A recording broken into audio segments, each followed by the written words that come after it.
A paz do Senhor, meu irmão, a paz do Senhor, minha irmã, a você, meu amigo, a você que tem nos acompanhado neste trabalho de Escola Bíblica Dominical, aqui da Assembleia de Deus, Missão Canápolis, pastoreado pelo pastor Ronaldo. Meu desejo é que Deus possa te proteger, meu desejo é que Deus possa te abençoar.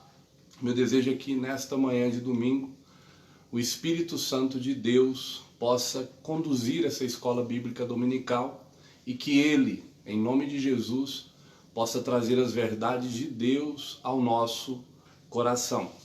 Estamos estudando nesse segundo trimestre a Igreja eleita, redimida pelo sangue de Cristo e selada com o Espírito Santo da promessa.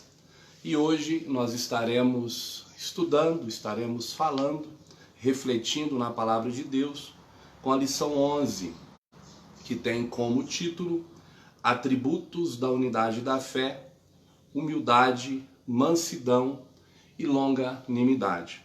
Mas antes de entrar na lição propriamente dita, hoje comemora-se o Dia do Pastor. Eu quero te pedir, meu irmão, quero te pedir, minha irmã, para que você ore pelo seu pastor, para que você se coloque de joelhos e interceda a Deus em favor do seu pastor, em favor da família do seu pastor, em favor da saúde do seu pastor, em favor do ministério do seu pastor. Assim como eu e você, pastor também tem problemas, ele também tem momentos difíceis. E é importante demais que você possa estar ao lado do seu pastor. Não podemos abraçar, não podemos estender as nossas mãos, mas você pode pegar o seu telefone, dar uma ligadinha para o seu pastor, saber como ele está, dar um alô, desejar um bom domingo, desejar que Deus possa abençoá-lo.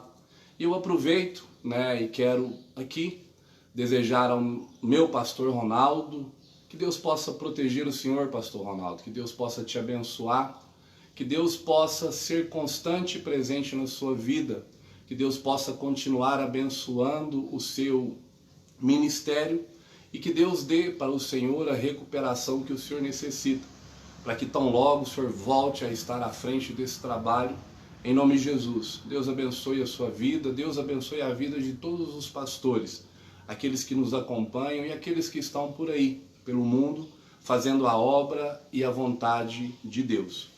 Entrando na lição, então hoje estudaremos a lição 11, que tem como título Atributos da unidade da fé, humildade, mansidão e longanimidade.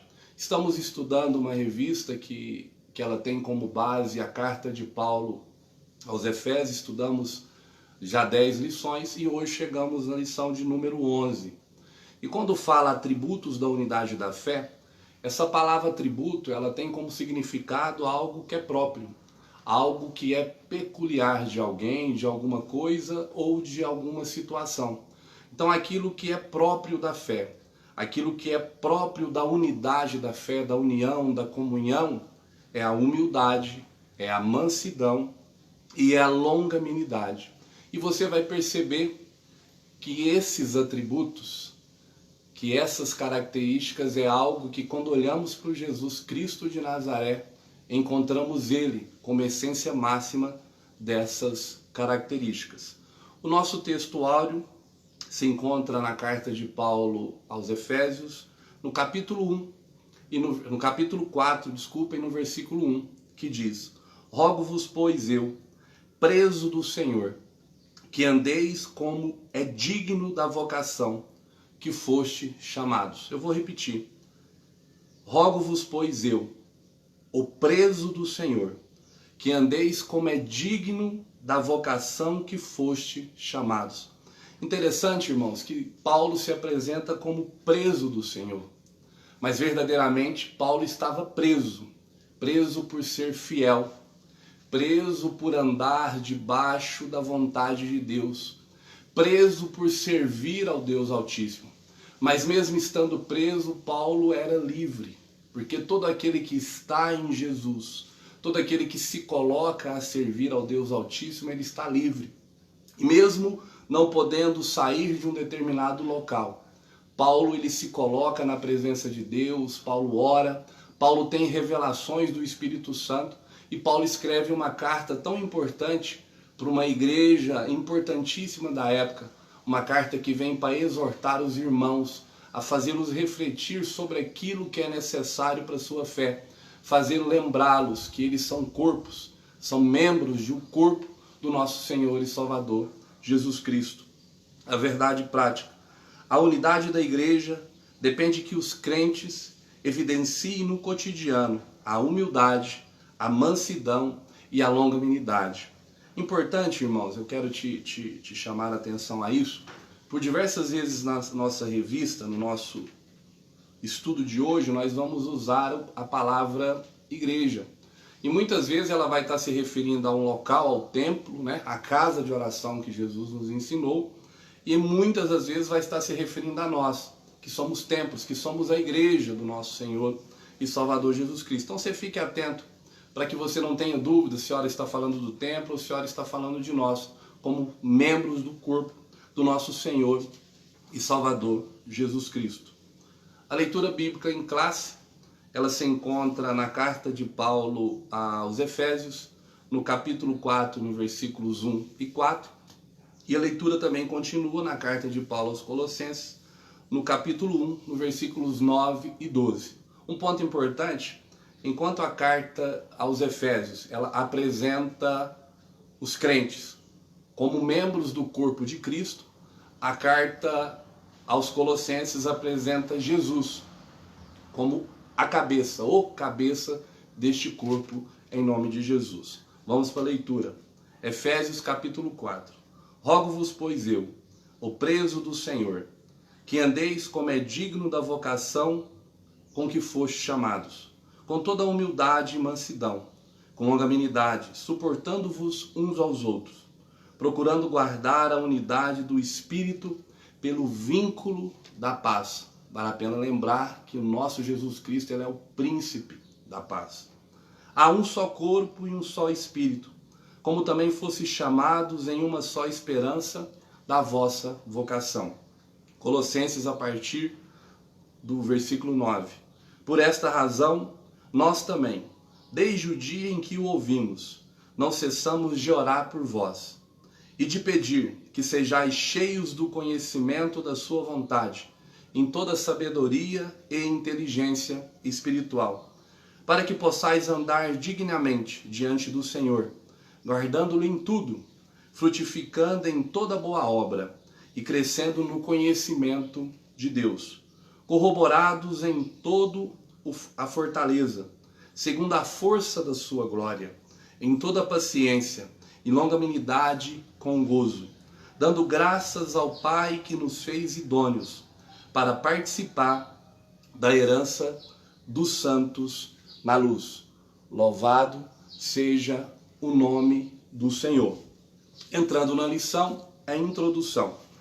Após concluir a oração intercessória em favor da igreja e ao mesmo tempo estimular os cristãos a viverem para a glória de Deus, isso foi estudado na lição anterior, que está lá em Efésios capítulo 3, versículos 16 a 21. Depois você lê novamente, você vai encontrar ali que o desejo máximo de Paulo neste capítulo é que possamos conhecer o amor de Cristo, o amor que excede todo o nosso conhecimento, toda a nossa compreensão. Continuando, o apóstolo passa a enfatizar a necessidade da unidade dos crentes. Efésios capítulo 4, versículos 1 e 16, vale a pena você ler depois. Assim, nesta lição, estudaremos as virtudes fundamentais, humildade, mansidão e longanimidade, que levam a igreja a viver uma perfeita unidade conforme a palavra de Deus. Irmãos, aqui tem um segredo. O texto diz assim, que levam a igreja, ou seja, que levam os membros do corpo de Cristo a viver uma perfeita unidade conforme a palavra de Deus. Ou seja, não podemos viver a perfeição se não for pela palavra de Deus. Só podemos viver a unidade plena se a nossa base, se aquilo que nos norteia for a santa e poderosa palavra de Deus. Vamos partir para a revista. O primeiro tópico tem como título: para haver unidade é preciso humildade. É dividido em 3 subtópicos. O primeiro, o modo digno do viver cristão. O segundo, a humildade. E o terceiro, a verdadeira humildade. A humildade é uma virtude imprescindível para o fortalecimento da comunhão cristã. Espera-se que os crentes sejam humildes, não somente diante de Deus, mas também entre eles. Muito importante, irmãos, entender que essa humildade que a Bíblia, que a palavra de Deus nos ensina, ela é algo que temos com Deus e é algo que temos com o nosso próximo, com os nossos irmãos. E isso não é algo que vem de fora para dentro. Isso é algo que surge do nosso interior. É algo que vem de dentro para fora. Quando somos verdadeiramente humildes, somos humildes na nossa essência. Somos humildes nas nossas atitudes. Somos humildes que fomos transformados pelo poder do Espírito Santo. Somos humildes porque temos o Espírito de Deus que reina e domina dentro de nós. Esse Espírito que domina o nosso espírito, que domina a nossa alma, e a alma reflete através do nosso corpo a verdadeira humildade. A humildade que vem pelo exemplo máximo que é o nosso Senhor e Salvador, Jesus Cristo. O primeiro tópico, o modo digno do viver cristão. A conduta geral do crente é o destaque dessa seção da carta. O apelo apostólico é para que os crentes andem de modo digno de vocação, ou seja, a nossa conduta diária deve corresponder à chamada recebida para ser um membro do corpo de Cristo, a igreja. Isso pressupõe que o andar do cristão está diretamente relacionado com o nível de unidade que ele tem com Deus e com os irmãos. Eu vou parar aqui por um pouquinho. O subtítulo diz assim: o modo digno do viver cristão. Que modo é esse, irmãos? Eu te convido a abrir as vossas Bíblias, para aqueles que estão com Bíblias, na carta de Paulo aos Romanos, no capítulo 12 e no versículo 2. Vamos entender o que é esse modo digno de viver do cristão. Carta de Paulo à igreja de Roma, no capítulo 12 e no versículo 2. Diz assim: e não vos conformeis a este mundo, mas transformai-vos pela renovação da vossa mente, para que experimenteis qual seja a boa, agradável e perfeita vontade de Deus.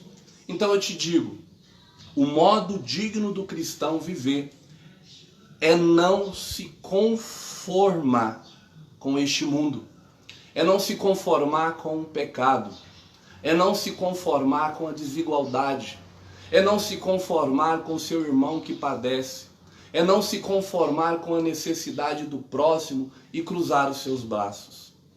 Ter uma vida digna cristã é uma vida que ela rejeita um mundo que é dominado pelo mal.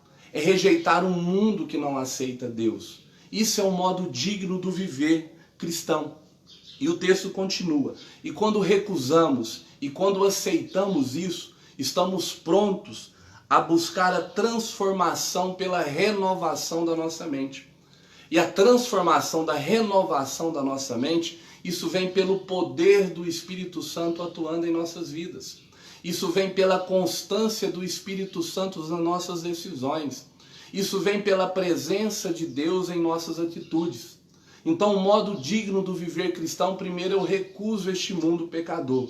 Segundo, eu busco a transformação da renovação da minha mente. Mente essa que só pode ser renovada pela ação do Espírito Santo na minha e na sua vida. E o texto continua. E depois que eu recusei este mundo, e depois que eu fui transformado pelo poder do Espírito Santo e tive a minha mente renovada, eu vou experimentar. Aí eu estou pronto para experimentar. Qual seja a boa, a agradável e perfeita vontade de Deus. Louvado seja o nome do Senhor. É lógico que eu e você sabemos que aquilo que tem para nós na eternidade é o pleno e absoluto do que é bom, do que é agradável, do que é perfeito de Deus para nós. Mas se você buscar colocar a sua vida na presença de Deus, se você recusar esse mundo que não aceita Deus e tudo aquilo que há de errado nele, se pelo poder do Espírito Santo você transformar a sua mente, você pode nessa vida, pela presença de Deus nas nossas vidas, já sentir, já alcançar, já ter de Deus aquilo que é bom, aquilo que é agradável e aquilo que é perfeito dele para a minha vida e para a sua, em nome de Jesus. E o texto continua e diz: nesse sentido, a fim de desenvolver essa unidade, o apóstolo Paulo apresenta 3 virtudes essenciais: a humildade, a mansidão e a longanimidade. Louvado seja o nome do Senhor. O segundo tópico, a humildade, que diz assim: para os povos pagãos, a humildade não era uma virtude. Pelo contrário, era considerada uma atitude negativa, fraqueza de caráter e falta de amor próprio. Eu vou parar aqui, irmãos, que o texto fala assim: para os pagãos, a humildade não era uma virtude. Nos tempos de Jesus, nos tempos em que o apóstolo Paulo escreveu essa carta, para aquele que não cria em Deus, para o pagão, uma pessoa humilde era sinal de uma pessoa fraca. Uma pessoa humilde era sinal de uma pessoa sem sentido. Uma pessoa humilde era sinal de uma pessoa que não tinha amor próprio, que não tinha uma voz ativa. Mas não se engane, isso era no tempo de Paulo, isso é agora e isso também será. Porque aquele que não conhece a Deus, aquele que não aceitou Jesus Cristo como seu único e suficiente Salvador, ele não entende o humilde. Ele não entende um irmão e uma irmã que é humilde, que se humilha na presença de Deus. Ele não entende uma pessoa que mesmo diante de todas as tribulações desse mundo, se mantém humilde, se mantém confiante em Deus, não perde o controle. Isso que existia na época de Paulo existe agora, nós vivemos isso e continuar existindo. Porque aquele que não aceita Jesus, aquele que não busca Jesus, ele não vai entender o que é humildade. Ele não vai entender que essa humildade é algo que nasce de dentro para fora. Ela vem da essência do nosso coração. Louvado seja o nome do Senhor. E o texto continua: na vida de Cristo é que a humildade parece como virtude, pois ele não teve por usurpação ser igual a Deus, mas aniquilou-se a si mesmo, tomando a forma de servo. Eu vou parar aqui novamente, irmãos. A carta de Paulo aos Filipenses, que é uma carta irmã da carta aos Efésios, porque ela foi escrita também durante as prisões de Paulo, Paulo vai usar, ele vai chamar essa igreja a olhar para o nosso Senhor Jesus Cristo como o maior símbolo de humildade que o mundo já viu. E o texto começa assim: não quero, irmãos, vamos abrir Filipenses capítulo 2, a partir do versículo 5. A revista fala a partir do versículo 6, mas vamos ler a partir do versículo 5. Filipenses capítulo 2, a partir do verso 5.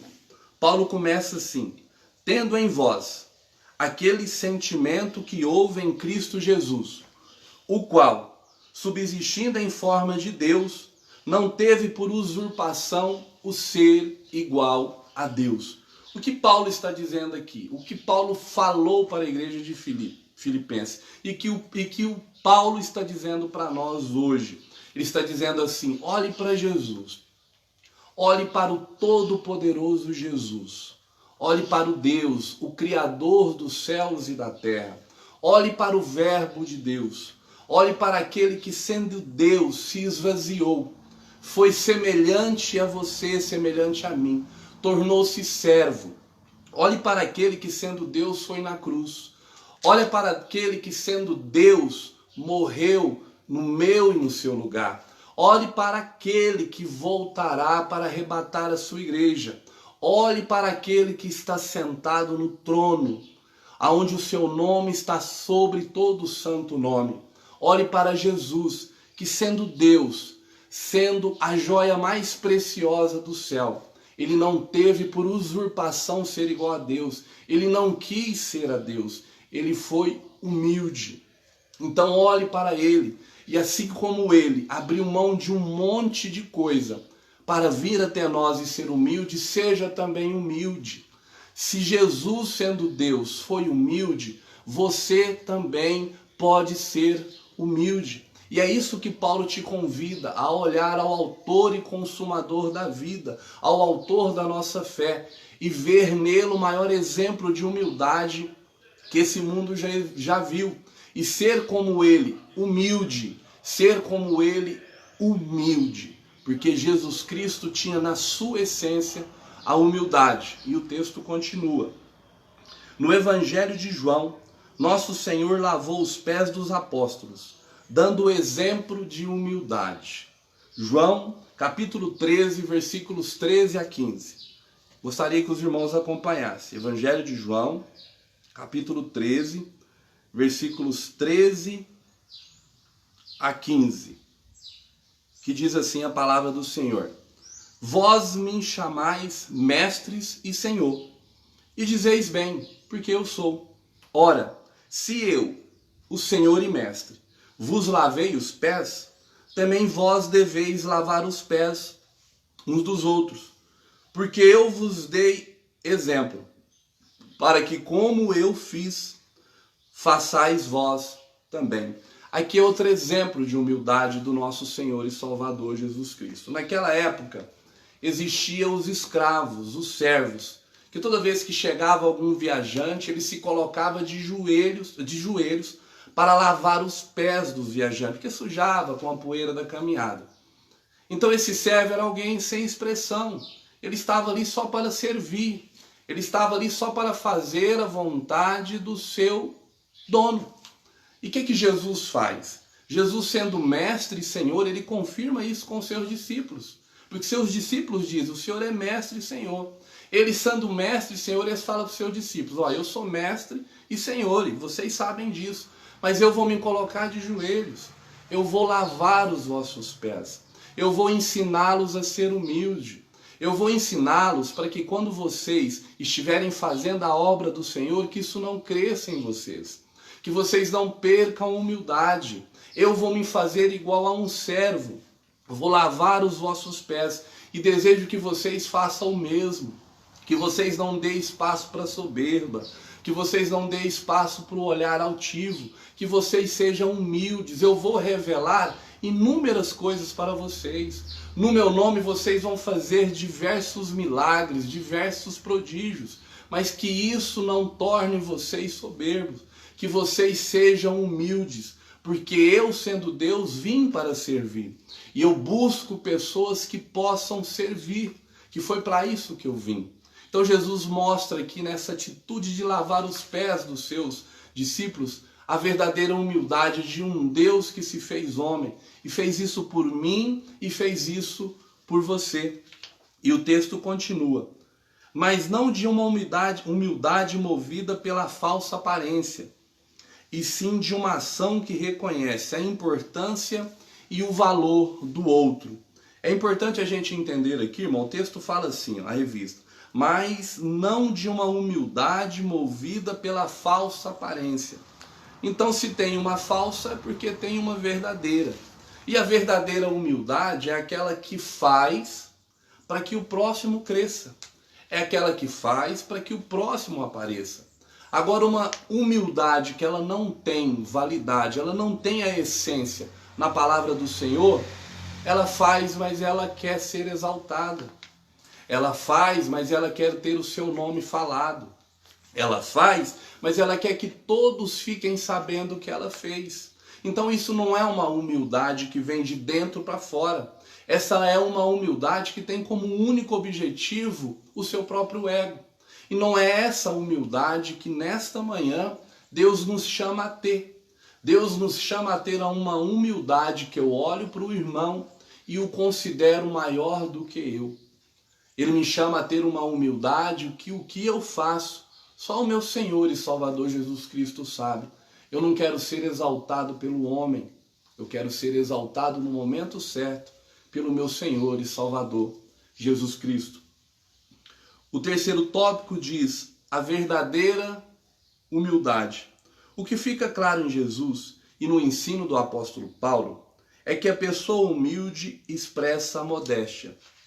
Em oposição ao orgulho e arrogância, trata-se de uma postura que favorece o bem da coletividade, no lugar do egoísmo. O Evangelho de João, capítulo 17, versículos 21 a 23. Nós vamos ler esses versículos. Evangelho de João, capítulo 17, versículos 21 e 23. Mas eu quero começar a ler a partir do versículo 20.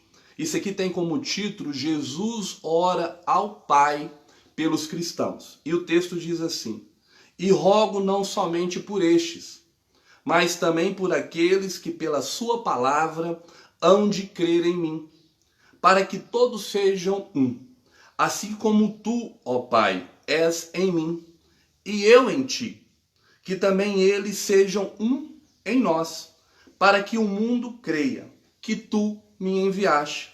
E eu lhes dei a glória que a mim me deste, para que sejam um, como nós somos um, eu neles e tu em mim, para que eles sejam perfeitos, em unidade, a fim de que todo mundo conheça que tu me enviastes, e que os amaste a eles, assim como me amastes a mim. Meus irmãos, o nosso Senhor e Salvador Jesus Cristo, no capítulo 17 do Evangelho de João, ele vai de forma humilde se colocar na presença de Deus e vai orar pelos seus discípulos. Mas é interessante, irmãos, que ele vai orar por mim e por você, que nem nascidos éramos, que ainda tínhamos uma caminhada longa pela frente, que ainda tínhamos que aceitá-lo como Senhor e Salvador Jesus Cristo. Porque o texto diz assim, ó: E rogo não somente por estes, mas também por aqueles que pela sua palavra hão de crer por mim. Ou seja, Jesus Cristo estava orando pelo Alexandre, Jesus Cristo estava orando por você. Então, mesmo antes que você nascesse, mesmo antes que você existisse, Jesus Cristo já se colocou na presença de Deus e já deixou com Deus uma oração para você. Então, todo aquele que aceita o nosso Senhor e Salvador Jesus Cristo, ele já entra nesta oração. Porque Jesus Cristo, de forma humilde, ele já orou por mim e por você. E o que Jesus deseja? A oração de Jesus é para que eu e você, como membros do corpo de Cristo, sejamos um. E sendo um, seremos uma unidade, assim como Jesus e Deus é uma unidade. E sendo um, o amor que Deus deu a Jesus, ele também dará a nós. E sendo um, como membros do corpo de Cristo, Deus e Jesus habitará em nós. E sendo membros do corpo de Cristo e tendo a habitação de Cristo e de Deus em nós, e sendo amados por Deus, as nossas atitudes, as nossas características irão mostrar para o mundo que Jesus Cristo verdadeiramente veio. E Jesus Cristo propõe a dar a nós a glória que ele recebeu de Deus. Então, de forma humilde, de forma espetacular, porque é inexplicável o que Jesus fez, porque Jesus ele orou por aquele que ainda pela palavra iria crer nele. Então você, meu irmão, você, minha irmã, você que tem nos acompanhado, saiba que já existe uma oração do nosso Senhor e Salvador Jesus Cristo para você. Já existe, Jesus Cristo já intercedeu a Deus por você. E o desejo de Jesus nesta oração é que eu e você sejamos um, assim como ele, Deus, é um. Louvado é o nome do Senhor. E o texto continua: assim, a verdadeira humildade coopera para a harmonia nos relacionamentos e promove a unidade no corpo de Cristo. Entretanto, é importante ressaltar que esta e as demais virtudes são produzidas pelo Espírito Santo que habita no crente. Não há quem possa desenvolver tal conduta sem que o Espírito Santo o transforme. Gálatas capítulo 5, versículo 16, eu vou ler. Gostaria que os irmãos que pudessem abrissem as vossas Bíblias para acompanhar a leitura. Gálatas capítulo 5, versículo 16.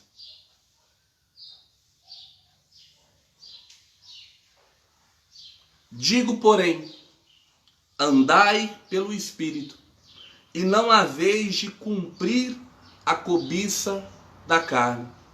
Meus amados e queridos irmãos, estamos finalizando agora o tópico que trata da humildade. E o texto fala assim: não há quem possa desenvolver tal conduta, ou seja, ser humilde, sem que o Espírito Santo o transforme. Meu amado, meu querido irmão, meu amigo, você que tem nos acompanhado, para que você seja perante Deus, para que você seja perante a sua família, para que você seja no seu trabalho, para que você seja na sua congregação, para que você seja para com o próximo humilde, e que essa humildade seja algo que a palavra nos ensina, você precisa exercer isso pelo poder do Espírito Santo. Por isso eu te disse no começo que a verdadeira humildade, ela vem de dentro para fora, porque ela vem do poder do Espírito Santo que te transforma de fora para dentro. Então, se você quer ser verdadeiramente humilde, se coloque na presença de Deus, porque existe uma promessa de Jesus Cristo que nos enviaria outro Consolador, e é só através dele que eu e você poderemos exercer a verdadeira humildade para com o nosso Deus Todo-Poderoso e para com o nosso próximo, em nome de Jesus. Amém? Seguindo, irmãos, vamos para o nosso segundo ponto, que tem como título: para haver unidade é preciso mansidão. Esse título é dividido em 4 subtítulos. O primeiro é mansidão, um fruto do Espírito. O segundo é grandes exemplos de mansidão, Moisés e Jesus Cristo. O terceiro, a verdadeira mansidão. E o quarto, mansidão pressupõe conciliação. E o texto diz: a virtude da mansidão produz crentes capacitados a bem gerir os conflitos, promovendo paz e conciliação na igreja local. Meus amados e queridos irmãos, interessante esse texto porque ele fala que a mansidão ela capacita a bem gerir os conflitos. Então nessa manhã eu e você aprendemos que mesmo sendo membros do corpo de Cristo, teremos conflitos.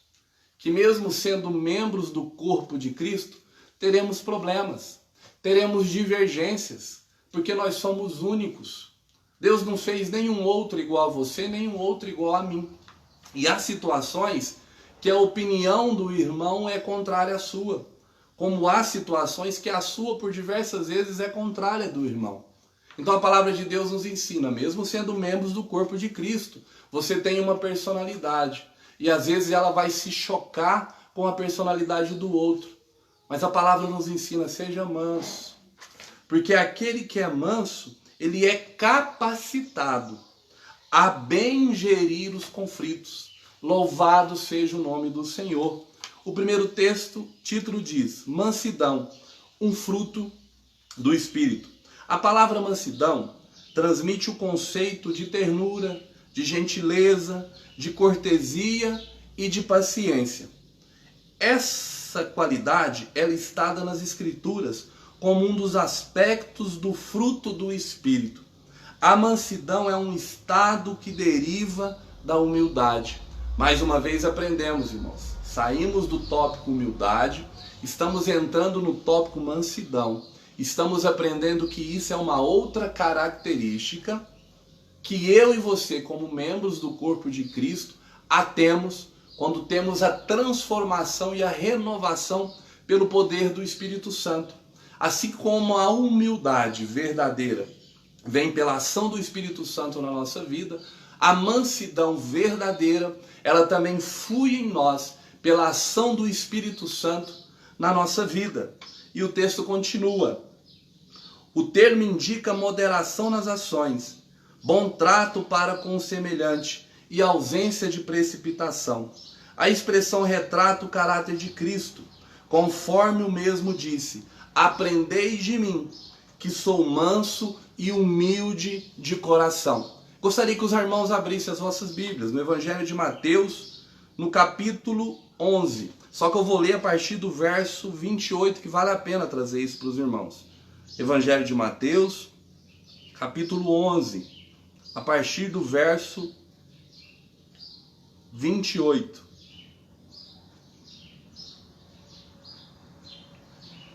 A palavra de Deus vai dizer assim, Evangelho de Mateus, capítulo 11, só que eu vou ler a partir do verso 28. Diz assim: vinde a mim, todos que estáis cansados e oprimidos, e eu vos aliviarei. Tomai sobre vós o meu jugo, e aprendei de mim, que sou manso e humilde de coração, e acharei descanso para as vossas almas, porque o meu jugo é suave, e o meu fardo é leve. Essa passagem, irmãos, é Jesus Cristo falando. E o interessante aqui é que Jesus Cristo ele faz um convite universal. Porque ele vai dizer assim: vinde a mim todos que estáis cansados e oprimidos. Quem neste mundo não está cansado? Quem neste mundo não está oprimido? Então, se você está cansado, se você está oprimido, Jesus Cristo tem um convite para você. Vinde a mim, todos vós que estáis cansados e oprimidos. E ele te dá um motivo, porque eu vos aliviarei. Se você está cansado, se você está oprimido, vem a mim, porque eu vos aliviarei. E ele continua: tomai sobre vós o meu jugo, ou seja, tomai sobre vós, eu vou caminhar contigo. E aprendei de mim, que sou manso e humilde de coração. Irmãos, tem um segredo aqui nesse texto, quando fala aprendei de mim. Eu e você aprendemos muita coisa com alguém. Eu e você aprendemos muita coisa com outra pessoa. Então nós aprendemos com alguém, que aprendeu de alguém, que aprendeu de alguém. Então pode ser que não consigamos aprender a essência daquilo que estamos buscando. Mas quando Jesus fala assim, aprendei de mim, Jesus Cristo está falando, aprenda de mim, que sou a essência da humildade. Aprenda de mim, que sou a essência da mansidão. Aprenda de mim, que sou a fonte da humildade. Aprenda de mim, que sou a fonte da mansidão. E você aprendendo de mim, você vai achar. Quando você aprender de mim, você aceitou meu convite, eu te aliviei. E quando você aprender de mim, que sou manso e humilde de coração, você vai achar descanso para a sua alma. Então aquele que estava cansado e oprimido, quando ele aprende de Jesus, que é manso e humilde de coração, ele encontra descanso para a sua alma. E o texto continua: porque o meu jugo é suave e o meu fardo é leve. Ou seja, caminha comigo, que quando você não tiver forças, eu te fortalecerei.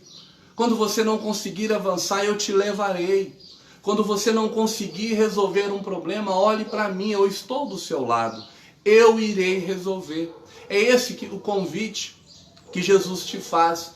Este é o convite de um Jesus manso, de um Jesus humilde, de um Jesus que é a fonte inesgotável. É uma fonte que jorra para todo aquele que aceitar o seu nome. O segundo tópico diz: grandes exemplos de mansidão, Moisés e Jesus Cristo. Moisés foi conhecido como o homem mais manso que havia sobre a terra. Está lá no livro de Números, capítulo 12, versículo 3. Essa reputação se deu em virtude de um legislador, entre outros aspectos, não revidar nem guardar rancor quando foi atacado pessoalmente. Queria que os irmãos abrissem Números, capítulo 2, 12 e versículo 3. A palavra de Deus diz assim: ora, Moisés era homem muito manso, mais do que todos os homens que havia sobre a terra. Irmãos, Moisés, o texto fala que ele era muito manso. Mas Moisés, ele foi transformado. Pelo poder de Deus, ele tornou-se um homem manso. Porque a vida de Moisés, os irmãos sabem, mas vale a pena trazer à memória dos irmãos, que a vida de Moisés ela é dividida em 3 etapas. 3 etapas de 40 anos. Os primeiros 40 anos de Moisés, ele passou no Egito. Ele passou debaixo das leis do Egito. Moisés era um homem que manuseava bem a espada. Moisés era um guerreiro. Moisés era um assassino. Moisés era alguém que ia para os combates e em todos os combates que Moisés foi, ele foi vitorioso. Porque era um homem que tinha grandes habilidades de guerra. Mas após matar um soldado egípcio, Moisés precisou fugir. E ele foi para um lugar chamado Midian. E ali aquele homem guerreiro, aquele homem imponente, aquele homem que de manso não tinha nada, ele teve que trocar a sua espada por um cajado. E ele teve que cuidar de ovelhas. Ele entrou no deserto de Deus. Ele entrou na faculdade preparatória de Deus.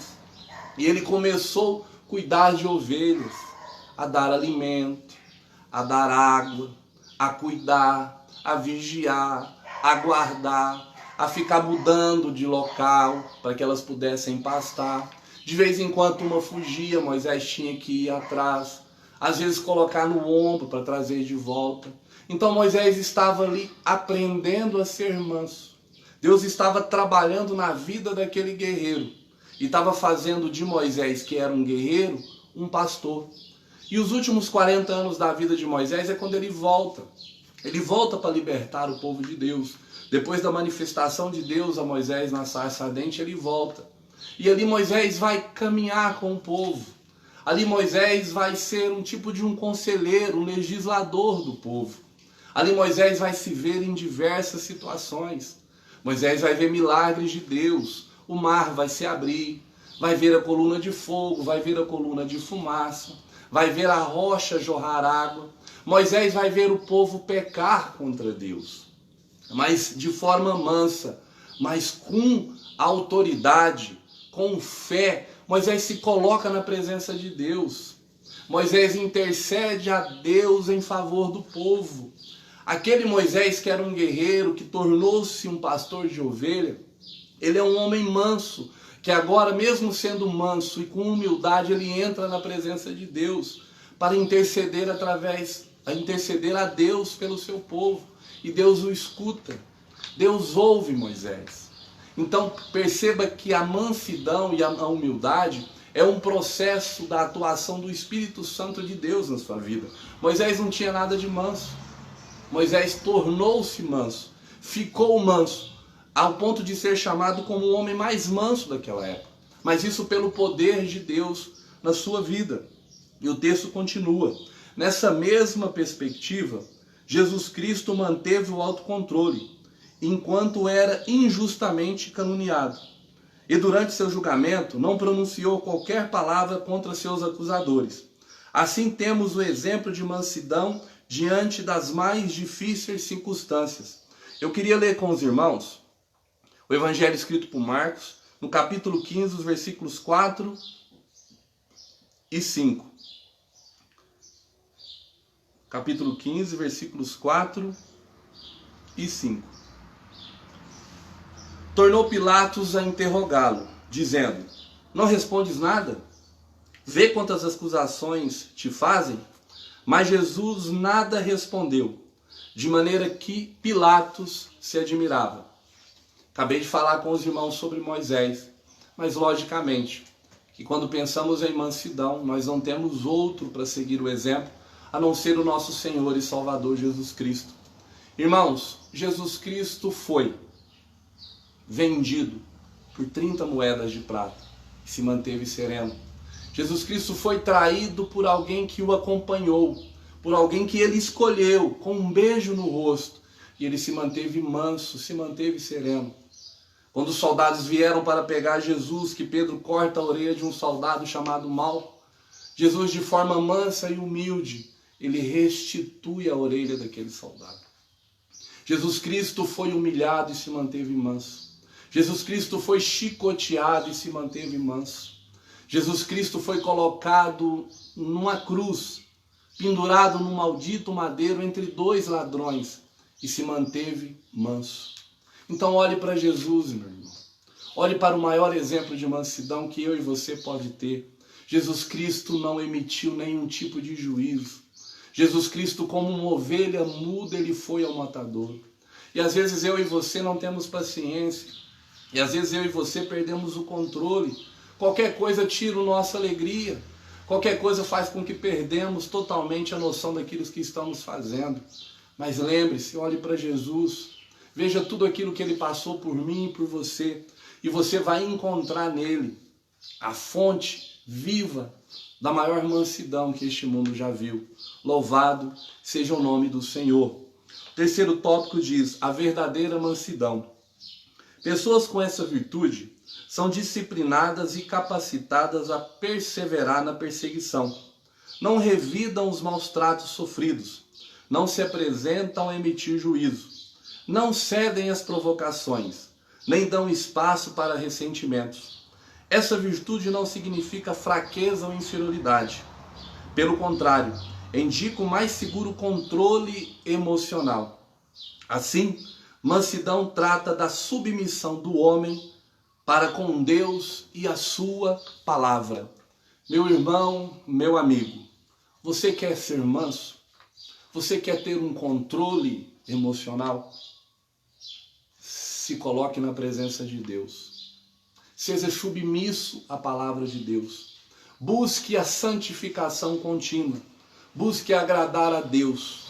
Quando alguém te maltratar, quando alguém fizer algo contra você, mantenha o seu controle. Chegue na sua casa, coloque-se de joelhos. Ore a Deus. Ore a Deus. Que no tempo certo Deus vai agir na sua vida. De repente Deus está usando aquela pessoa para te preparar. De repente Deus está usando aquela pessoa para te tornar manso. Porque quando você pede para Deus para ser manso, Ele não vai estalar os dedos e fazer com que você se torne manso. Ele vai te dar a oportunidade de aprender a ser. Então de repente Ele está usando alguém, alguma situação para te fazer ser manso. Então coloque na presença de Deus, ore a Deus, lance sobre Ele todos os seus anseios. E no momento oportuno, sem dúvida nenhuma, Deus entrará na sua causa. E o texto continua.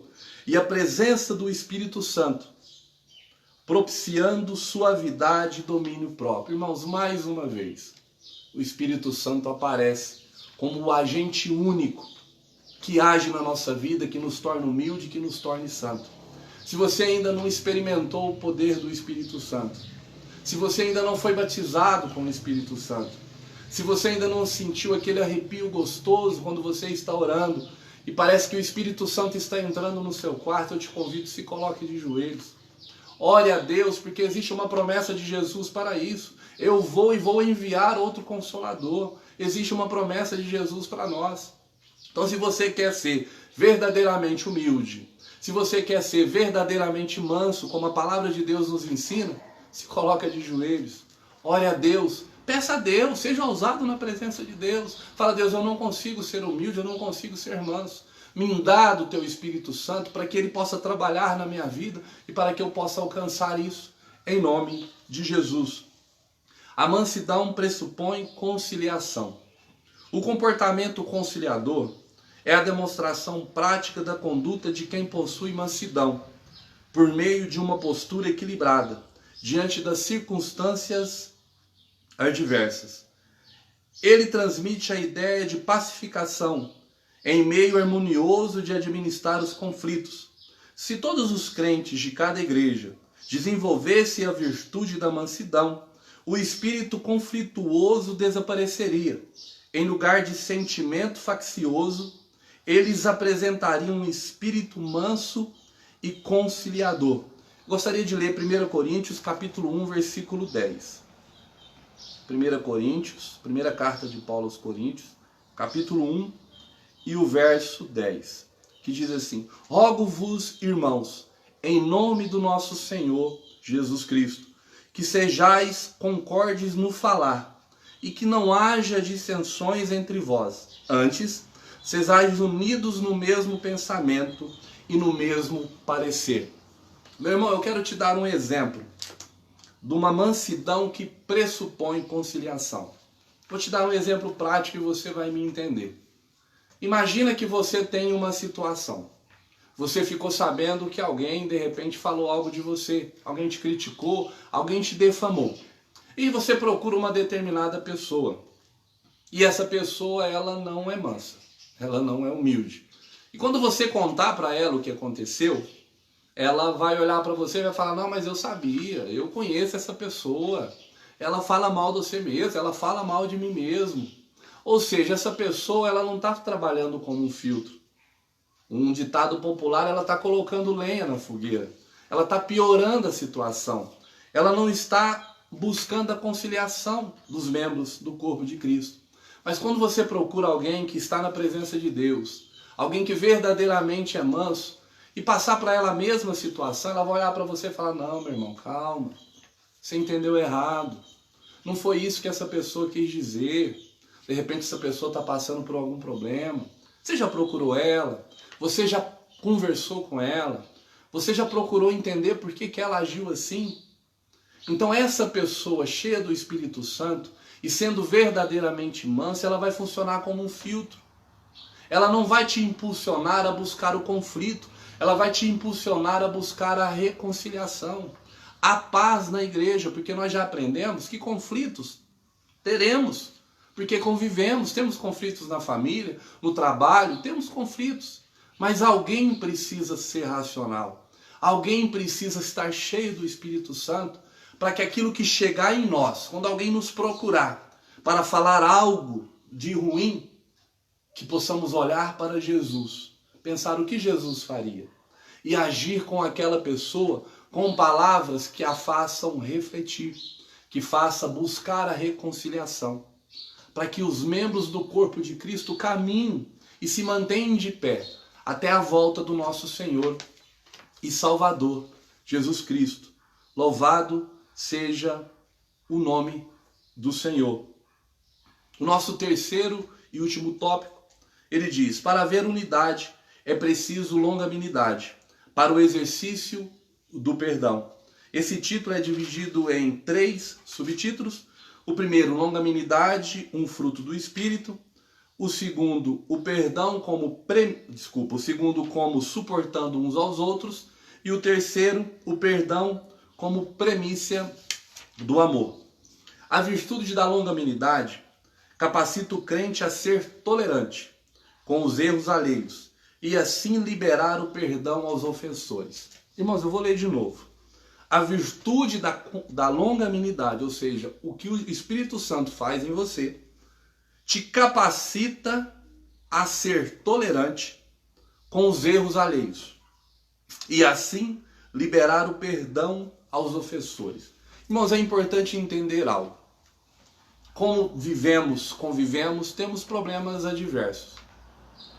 E alguém que é problema para você, alguém que você precisa exercer com ela tolerância, você provavelmente, alguém tem que ser o mesmo com você.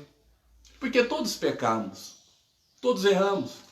Talvez o irmão tenha um pecado diferente do seu, mas você também peca. Se você é longânimo com alguém, pode ter certeza que alguém, neste momento, está sendo com você. Porque nós cometemos erros, nós somos falhos. Então a palavra de Deus, ela nos chama a refletir sobre isso.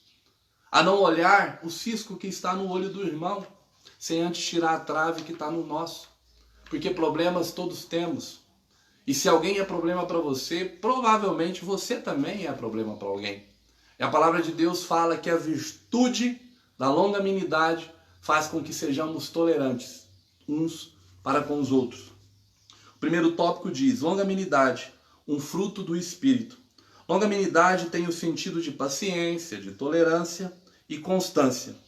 É mais um dos aspectos do fruto do Espírito, desenvolvido no crente. Está lá em Gálatas, capítulo 5, versículo 22. Vamos ler?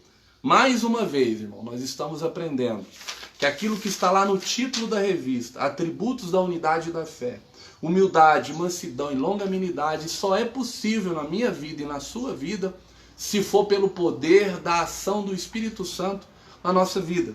Vamos ler Gálatas, capítulo 5, versículo 22.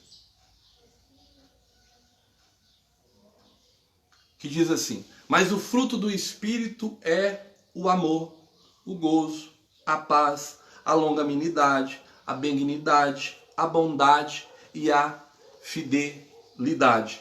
Louvado seja o nome do Senhor. Aí o texto continua: em termos gerais, essa virtude significa tolerar pacientemente a má conduta dos outros. Eu preciso parar aqui de novo. Em termos gerais, essa virtude significa tolerar pacientemente a má conduta dos outros. Meus irmãos, não é exatamente isso que Deus tem feito conosco? Desde lá do Éden, não é essa tolerância que Deus tem tido comigo e com você? Nós somos uma raça marcada pela desobediência, marcada pela ingratidão, marcada por procurarmos a Deus quando precisamos dele, mas quando estamos na nossa visão bem, não procuramos a Deus. E Deus não tem exercido a longanimidade conosco? Imagina, irmão, se Deus não fosse longânimo conosco. O que seria de nós? O que estaria nos aguardando? Para onde estaríamos indo? Para onde, irmãos? Então olhe para Jesus, olhe para Deus. Deus é longânimo comigo, Deus é longânimo com você. Deus tem paciência com os nossos erros. E Ele te convida nesta manhã de escola bíblica dominical a ser paciente com seu irmão, a ser longânimo com seu irmão. A palavra de Deus diz que temos que ser longânimos em ouvir, tardio em falar, tardio em se irar. Irmão, talvez você esteja passando por uma situação que alguém esteja fazendo algo contigo. Alguém esteja te tirando do seu conforto, alguém está te prejudicando. Vou te dar uma dica: seja longânimo para com essa pessoa. Seja tolerante, se coloque de joelhos e ore em favor dela. E no momento certo Deus vai agir. No momento certo Deus vai entrar nessa causa. Seja tolerante, seja longânimo para com seu irmão. E o texto continua: assim, suportar os erros dos outros e as adversidades da vida são o lado prático da paciência, pois o próprio Deus é descrito como longânimo e tardio em se irar. Vamos abrir as nossas Bíblias, Salmos 86, 15. Salmos 86,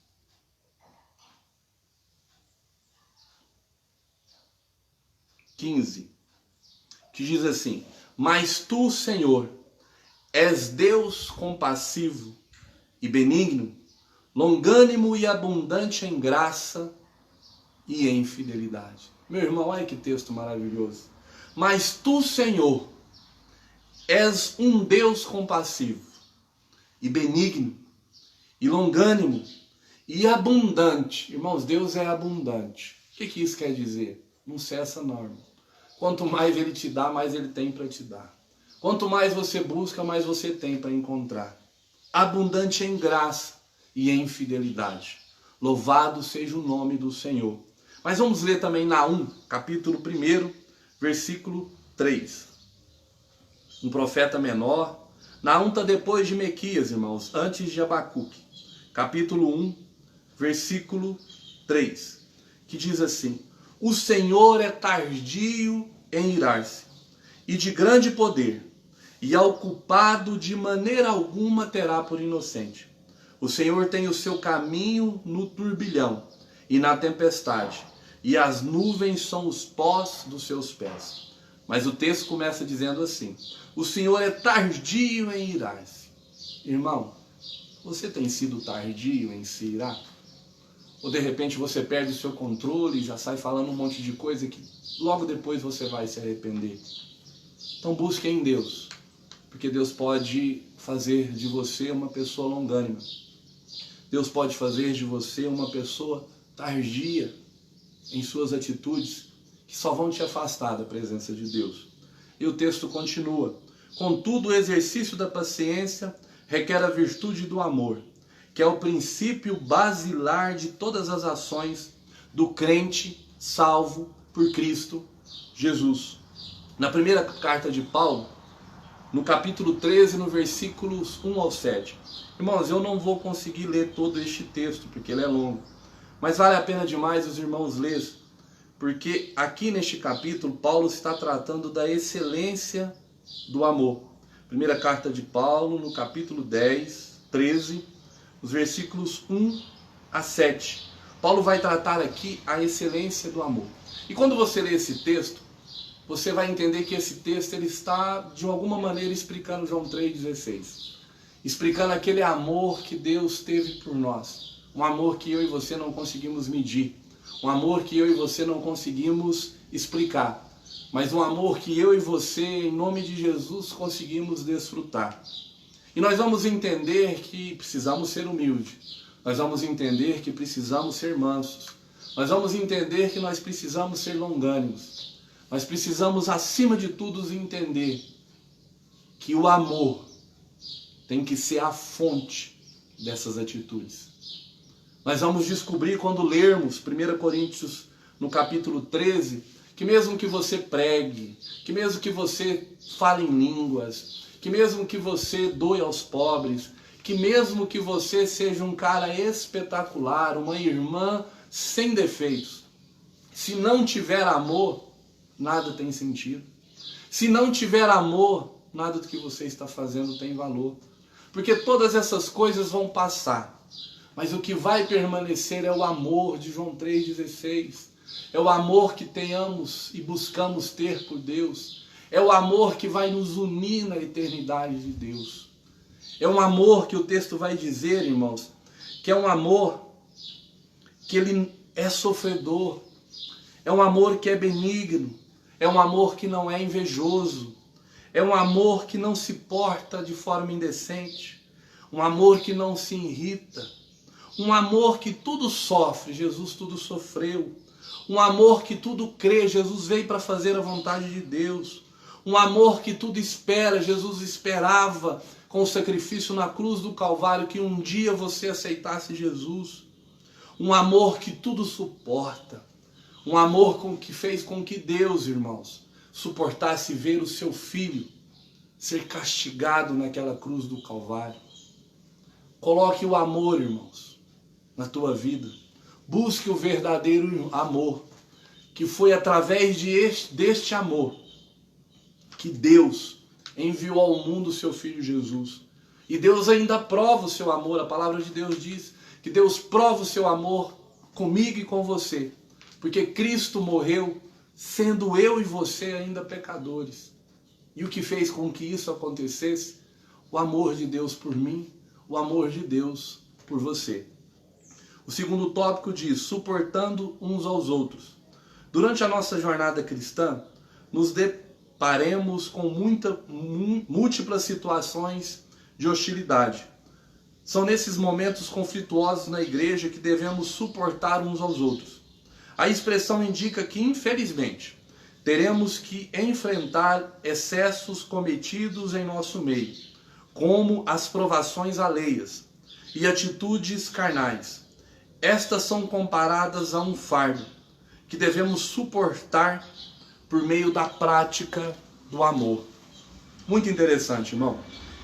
Estas são comparadas a um fardo que devemos suportar por meio da prática do amor. Irmão, Jesus Cristo tomou sobre si todos os pecados do mundo. Esse fardo Jesus Cristo carregou. Então Jesus Cristo te convida essa manhã de escola bíblica dominical. Ele te fala, vai ter conflitos, vai ter problema. Mas pelo amor você pode suportar esse fardo. Pelo amor você pode ser humilde. Pelo amor você pode ser manso. Pelo amor você pode ser longânimo. Porque o fardo mais pesado eu carreguei. O fardo mais pesado eu tomei sobre mim na cruz do Calvário. Então os problemas que você tem aí de relacionamento, busque de mim. Busque o meu exemplo. E sem dúvida nenhuma, esse fardo que pode parecer pesado, se o seu jugo estiver junto com o meu, eu te ajudarei a carregar. Louvado seja o nome do nosso Deus. E o terceiro e último tópico diz: o perdão como premissa do amor. O amor é um atributo divino, o principal aspecto do fruto do Espírito. É uma virtude altruísta que nos conduz a tratar os outros como gostaríamos de ser tratados. Deste modo, a tolerância entre irmãos em Cristo deve ser mútua, isto é, amando ardentemente uns aos outros, com um coração puro, perdoando e sendo perdoado. Quando esse estilo de vida é adotado pelos crentes, acabam-se as disputas na igreja. Vamos ler 1 João capítulo 4, versículo 8, em nome de Jesus.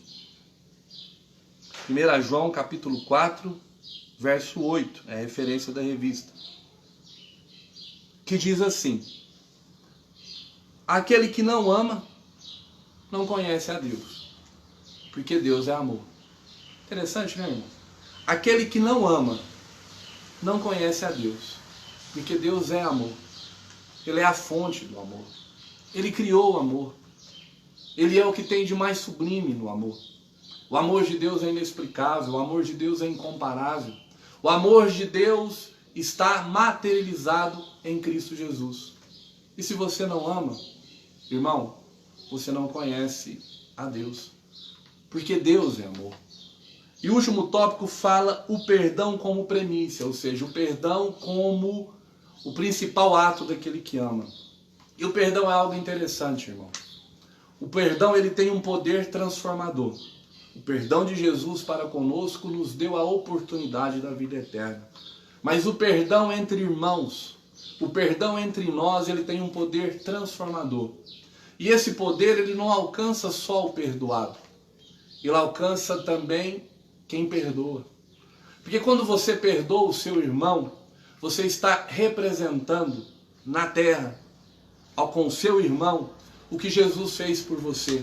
Quando você perdoa o seu irmão porque ele errou com você, você está lembrando que Jesus Cristo te perdoou na cruz do Calvário porque você erra com ele. Quando você perdoou o seu irmão porque ele falou mal de você, você está recordando Deus que te perdoou na cruz do Calvário, quando ali ele era humilhado pelos seus malfeitores.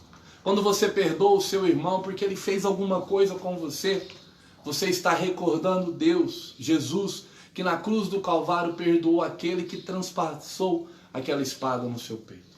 Então o perdão, ele te liberta, meu irmão. O perdão, ele faz com que você tire as suas mãos do pescoço do seu irmão. O perdão te dá uma joia no céu. O perdão faz com que Deus olhe para você. O perdão é a ação direta do Espírito Santo na sua vida. Então perdoe. Se há algo dentro de você que alguém tenha feito, eu te convido agora, perdoe. E você terá um tesouro no céu. Perdoe e você agradará a Deus. Perdoe e você se estará fazendo semelhante a Jesus, que na cruz do Calvário te perdoou, que na cruz do Calvário não quis saber o que você fez. Ele apenas te perdoou. Louvado seja o nome do Senhor. Estamos chegando ao final de nossa escola bíblica dominical. Eu estou olhando o relógio ali, irmãos, que a gente passou alguns minutinhos do tempo. Mas eu espero que o Espírito Santo de Deus tenha falado ao coração dos vossos irmãos. Eu aqui, irmãos, eu fui apenas um instrumento de Deus. Eu falei para os irmãos aquilo que Deus colocou no meu coração. E eu tenho certeza que é a vontade de Deus, em nome de Jesus, que o Espírito Santo trabalhe na sua vida. Que o Espírito Santo comece hoje a fazer de você uma pessoa humilde, a fazer de você uma pessoa mansa, a fazer de você uma pessoa longânima. E sem dúvida nenhuma, estaremos na unidade da fé. Sem dúvida nenhuma, estaremos e faremos parte do corpo de Cristo. Corpo esse que tem Cristo como cabeça, que tem Cristo como a pedra fundamental. E no meio deste corpo está eu e você. E nós precisamos, pelo poder do Espírito Santo, ser mansos, ser humildes e ser longânimos em nome de Jesus. Que Deus abençoe os irmãos que nos acompanharam. eu ainda não tenho, irmãos, a habilidade que o pastor Ronaldo tem de ministrar a aula, de ministrar um culto e se interagir com os irmãos. Mas eu quero que Deus abençoe todos os irmãos que nos acompanharam. Sem dúvida nenhuma, daqui a pouco o pastor Ronaldo já estará colocando essa escola bíblica dominical no YouTube. Quem não viu agora, eu desejo que Deus possa tocar o seu coração e que essa pessoa possa assistir essa aula depois. E que Deus possa abençoar as vossas vidas, que Deus possa abençoar os vossos domingos. E que pelo poder do Espírito Santo, irmão, você seja transformado e renovado. Que Deus possa abençoar mais uma vez os pastores. Hoje é o dia do pastor. E em especial eu desejo ao pastor Ronaldo saúde, alegria e que Deus conceda ao seu coração os desejos que você tem buscado em joelhos, aquilo que você tem pedido a Ele. Sem dúvida nenhuma, no momento certo, Deus vai te dar. Deus abençoe os irmãos, fiquem com Deus, em nome de Jesus.